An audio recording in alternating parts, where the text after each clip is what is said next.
ಆಗಿರ್ತಕ್ಕಂಥ YouTube channel study with ಪರಶುರಾಮ್ಗೆ ಸ್ವಾಗತವನ್ನು ಕೋರ್ತೀನಿ. ನಾವು ಕಲಿಕಾ ಚೇತರಿಕೆಯಲ್ಲಿ 9ನೇ ತರಗತಿಯ ಕೋರ್ ವಿಷಯ ಸಮಾಜ ವಿಜ್ಞಾನದಲ್ಲಿ ಈ ದಿನ ಕಲಿಕಾ ಹಾಳೆ 26ಕ್ಕೆ ಸಂಬಂಧಪಟ್ಟಂತೆ ಚಟುವಟಿಕೆಗಳಲ್ಲಿ ಪ್ರಶ್ನೆಗಳಿರ್ತಕ್ಕಂಥ ಉತ್ತರಗಳನ್ನು ನೋಡೋಣ.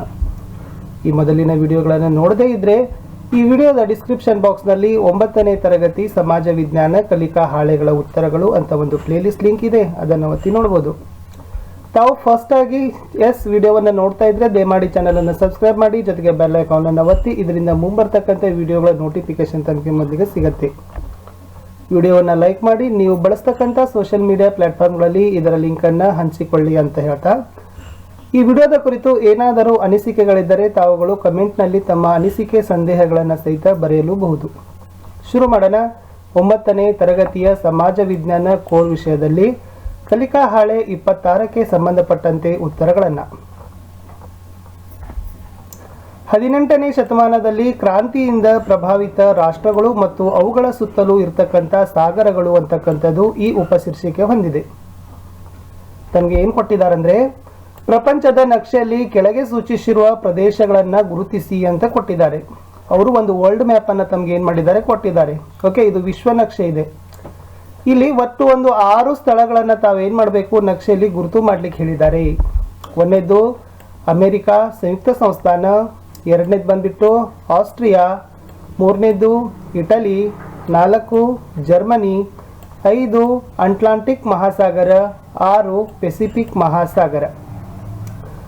ಒಂದೊಂದಾಗಿ ಏನು ಮಾಡೋಣ ಅಂತಂದರೆ ಈ ನಕ್ಷೆಯಲ್ಲಿ ಗುರುತಿಸ್ತಾ ಹೋಗೋಣ. ತಾವುಗಳು ಇದಕ್ಕಾಗಿ ನಿಮ್ಮ ಶಾಲೆಯಲ್ಲಿ ಇರ್ತಕ್ಕಂಥ ಜಾಗತಿಕ ನಕ್ಷೆ ಆಗಿರ್ಬೋದು, ನಿಮ್ಮ ಬಳಿ ಇರ್ತಕ್ಕಂಥ 9ನೇ ತರಗತಿ ಸಮಾಜ ವಿಜ್ಞಾನ ನಕ್ಷಾ ಪುಸ್ತಕ ಆಗಿರ್ಬೋದು, ಅಥವಾ ಅಟ್ಲಾಸ್ ಪುಸ್ತಕದ ಸಹಾಯದಿಂದ ಇವುಗಳನ್ನು ಸ್ಥಳ ಪ್ರಜ್ಞೆಗಳನ್ನು ಸಲುವಾಗಿ ತಾವುಗಳು ಕೂಡ ಗುರುತಿಸ್ತಕ್ಕಂಥದ್ದನ್ನು ಮಾಡಬೇಕು ಅಂತಕ್ಕಂಥದ್ದು. ಮೊದಲನೇದಿತ್ತು ಅಮೇರಿಕಾ ಸಂಯುಕ್ತ ಸಂಸ್ಥಾನ, ಅದನ್ನೇ USA ಅಂತ ಕರಿತೀವಿ. ಇದು ಜಾಗತಿಕ ನಕ್ಷೆಯಲ್ಲಿ USA ಪ್ರತಿನಿಧಿಸ್ತಕ್ಕಂಥ ಸ್ಥಳ ಕ್ಷೇತ್ರ ಇದು ಆಗಿದೆ. ಇದು USA. ಇನ್ನು ಎರಡನೇದು ನೋಡೋದಾದ್ರೆ ಆಸ್ಟ್ರಿಯಾ ಅಂತಕ್ಕಂಥದ್ದಿದೆ. ಜಾಗತಿಕ ನಕ್ಷೆಯಲ್ಲಿ ಆಸ್ಟ್ರಿಯಾ ದೇಶ ಇರ್ತಕ್ಕಂಥದ್ದು ಇಲ್ಲಿ. ಸೊ ಗುರುತು ಮಾಡಿದ್ದೀವಲ್ಲ, ಅಲ್ಲಿ ಏನಾಗದಪ್ಪ ಅಂದ್ರೆ ಆಸ್ಟ್ರಿಯಾ ದೇಶ ಏನಾಗದ ತನ್ನ ಸ್ಥಳವನ್ನು ಆಕ್ರಮಿಸಿಕೊಂಡಿರ್ತಕ್ಕಂಥದ್ದು, ಹೊಂದಿರತಕ್ಕಂಥದ್ದು. ಇನ್ನು ಮೂರನೇದು ಬಂದ್ಬಿಟ್ಟು ಇಟಲಿ. ಇದು ಇಟಲಿ ಹೊಂದಿರತಕ್ಕಂಥ ಸ್ಥಳ ಜಾಗತಿಕ ನಕ್ಷೆಯಲ್ಲಿ ಇಟಲಿ ದೇಶದ ಸ್ಥಾನ. ಇನ್ನು ಜರ್ಮನಿ ಕೇಳಿದ್ದಾರೆ. ಸೊ ಜರ್ಮನಿಯನ್ನು ಕೂಡ ತಾವೇನು ಮಾಡಬೇಕಾಗಿತ್ತು ಜಾಗತಿಕ ನಕ್ಷೆಯಲ್ಲಿ ಗುರುತಿಸಬೇಕಿತ್ತು. 4ನೇ ದೇಶ ಬಂದ್ಬಿಟ್ಟು ಜರ್ಮನಿ. 5ನೇದು ಏನು ಕೇಳಿದ್ದಾರೆ ಅವರು, ಅಟ್ಲಾಂಟಿಕ್ ಓಸಿಯನ್, ಅಟ್ಲಾಂಟಿಕ್ ಮಹಾಸಾಗರ ಕೇಳಿದ್ದಾರೆ.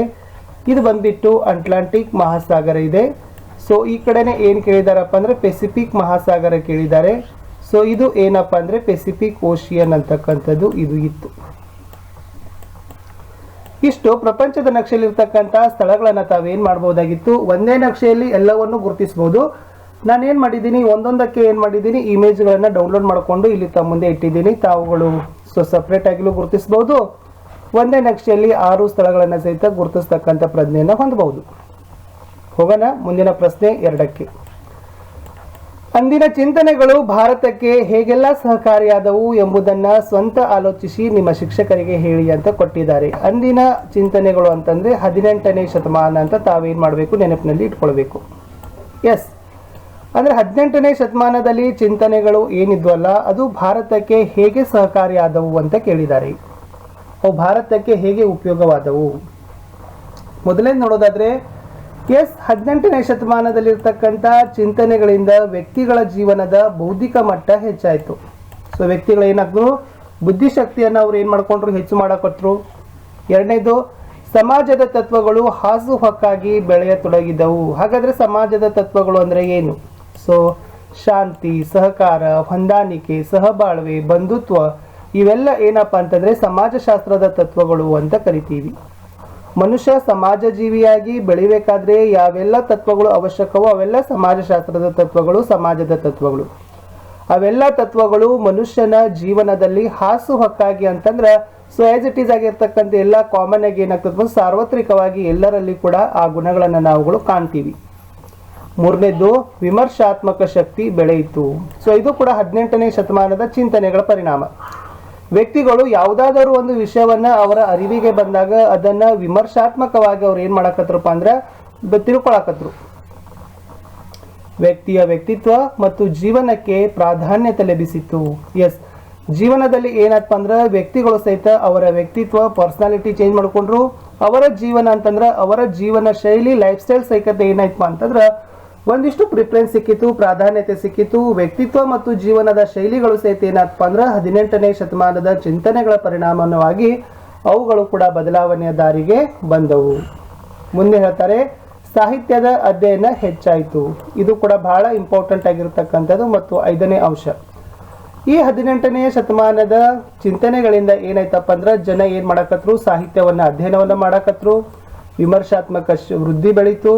ಆಂಗ್ಲ ಭಾಷಾ ಸಾಹಿತ್ಯಗಳಾಗಿರ್ಬೋದು, ಪಾಶ್ಚಾತ್ಯ ಸಾಹಿತ್ಯಗಳಾಗಿರ್ಬೋದು, ಎಲ್ಲಾ ಸಾಹಿತ್ಯಗಳು ಏನಾಗಿತ್ತು ಅಂತಂದ್ರೆ ಬೆಳೆದು ಬಂದಿತ್ತು. ವ್ಯಕ್ತಿ ಸಾಹಿತ್ಯದ ಕೇಂದ್ರವಾಗಿ ಬಿಟ್ಟ, ಸಾಹಿತ್ಯ ವ್ಯಕ್ತಿಯ ಜೀವನದ ಅವಿಭಾಜ್ಯ ಅಂಗವಾಗಿ ಬಿಟ್ಟಿತು 18ನೇ ಶತಮಾನದ ಚಿಂತನೆಗಳ ಪರಿಣಾಮವಾಗಿ. ಸೊ ಹೋಪ್ ವಿದ್ಯಾರ್ಥಿಗಳೇ, ಇಷ್ಟೇ ಇತ್ತು 9ನೇ ತರಗತಿಯ ಕಲಿಕಾ ಹಾಳೆ 26ಕ್ಕೆ ಸಂಬಂಧಪಟ್ಟಂತೆ ಉತ್ತರಗಳನ್ನ. ಜಾಗತಿಕ ನಕ್ಷೆಯಲ್ಲಿ ಸ್ಥಳಗಳನ್ನು ಗುರುತಿಸಬೇಕು. ಮುಂದೆ 18ನೇ ಶತಮಾನದ ಚಿಂತನೆಗಳು ಭಾರತಕ್ಕೆ ಹೇಗೆ ಉಪಯೋಗವಾದವು ಅನ್ನೋದನ್ನ ಒಂದು ಕ್ವಶನ್ಸ್ಗಳನ್ನು ಅವ್ರು ಏನ್ ಮಾಡಿದ್ರಪ್ಪ ಅಂತಂದ್ರೆ ಕೇಳಿದ್ರು. ಸೊ ನಿಮಗೆ ಈ ವಿಡಿಯೋ ಇಷ್ಟ ಆಯಿತು ಅಂತ ಅನ್ಕೊಂಡಿದ್ದೀನಿ. ವಿಡಿಯೋ ಇಷ್ಟ ಆದರೆ ಒಂದು ಲೈಕ್ ಮಾಡಿ, ನಿಮ್ಮ ಫ್ರೆಂಡ್ ಸರ್ಕಲ್ಗೆ ಶೇರ್ ಮಾಡಲು ಮರೆಯದಿರಿ. ಮತ್ತೆ ಸಿಗ್ತೀವಿ ಕಲಿಕಾ ಹಾಳೆ 27ರ ಉತ್ತರಗಳೊಂದಿಗೆ. ಸಾವುಗಳು 9ನೇ ತರಗತಿಯ ಹಿಂದಿಯಲ್ಲಿ ಕೂಡ, ಮತ್ತೆ ಸಮಾಜ ವಿಜ್ಞಾನದಲ್ಲಿ ನಾವು FAಗೆ ಸಂಬಂಧಪಟ್ಟಂತೆ SAಗೆ ಸಂಬಂಧಪಟ್ಟಂತೆ ಕ್ವಶನ್ ಪೇಪರ್ಗಳನ್ನು ಸಹಿತ ಅಪ್ಲೋಡನ್ನು ಮಾಡ್ತಾ ಇದ್ದೀವಿ. ಅವೆಲ್ಲ ಬೆನಿಫಿಟ್ಗಳನ್ನು ತಾವುಗಳು ಪಡಿಬೇಕು. ಪ್ಲೇಲಿಸ್ಟ್ ಲಿಂಕ್ಗಳಲ್ಲಿ ವಿಡಿಯೋಗಳಿದ್ದಾವೆ, ಅವುಗಳನ್ನು ಹೋಗಿ ಚೆಕ್ ಮಾಡಿ. ತಾವುಗಳು ನೋಡ್ತೀರಿ, ಬಟ್ ವಿಡಿಯೋಗಳನ್ನು ಲೈಕ್ ಮಾಡೋದಿಲ್ಲ, ಶೇರ್ ಮಾಡೋದಿಲ್ಲ.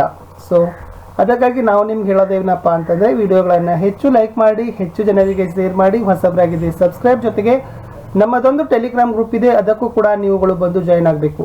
ಯಾಕಂದರೆ ಅಲ್ಲಿ ನಮ್ಮ ಡೈಲಿ ಅಪ್ಡೇಟ್ಗಳನ್ನು ನಾವೇನು ಮಾಡ್ತಾ ಇರ್ತೀವಿ, ನಮ್ಮ ಚಾನಲ್ಗೆ ಸಂಬಂಧಪಟ್ಟಂತೆ ವಿಡಿಯೋಗಳ PDF ಫೈಲ್ಗಳಾಗಿರ್ಬೋದು, ವಿಡಿಯೋ ಲಿಂಕ್ಗಳಾಗಿರ್ಬೋದು, ಲೈವ್ ಕ್ಲಾಸಸ್ ಆಗಿರ್ಬೋದು, ಅಲ್ಲೆಲ್ಲ ನಾವೇನು ಮಾಡ್ತೀವಪ್ಪ ಅಂದರೆ ಲೈವ್ ಕ್ಲಾಸಲ್ಲಿ ಟೆಲಿಗ್ರಾಮ್ ಗ್ರೂಪಲ್ಲಿ ಶೇರ್ ಮಾಡ್ತಾನೆ ಹೋಗ್ತೀವಿ.